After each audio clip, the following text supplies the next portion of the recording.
دەربەنیخان بە شاری کۆچ ناسراوە.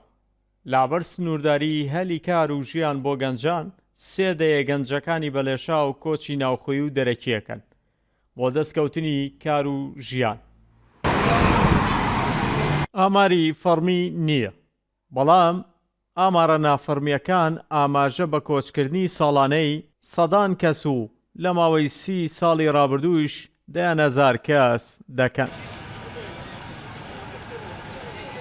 بە درێژایی لە ساڵی 90ەکانەوە بە ڕێژەیەکی بەرچاو گەنجی دەربەندیخان کۆچەکە بۆ دەرەوە بۆ دەستکەوتنی هەلی کار و بژێوی ژیانیان. ڕەگەزی نێر بە ئاسانی ئەتوانن کۆچ بکەن و بگەنە خواستەکانیان، بەڵام ڕەگەزی مێ بە هۆی سروشتی کۆمەڵایەتی و سروشتی بوونیەوە کۆچکردنی بۆ سانان نییە.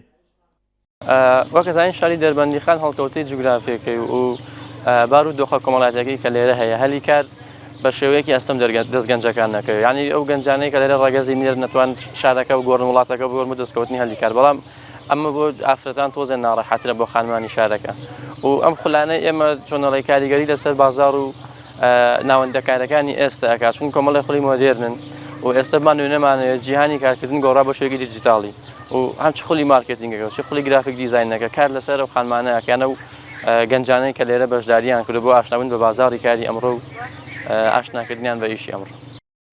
ڕێکخراوی مناڵپارێزی کوردستان دەڵێن بۆ ئەوەی ئەم نایەکسانیە ڕاست بکەینەوە، هالی کار لە ڕێگەی ئینتەرنێتەوە بە گونجاوە زانین و دەستمان بە کارکردن کردووە بۆی کچانی شارەکەش ببنە خاوەنکاری خۆیان. ڕێبین محەممەد شارپرێس، دەربەنیخان.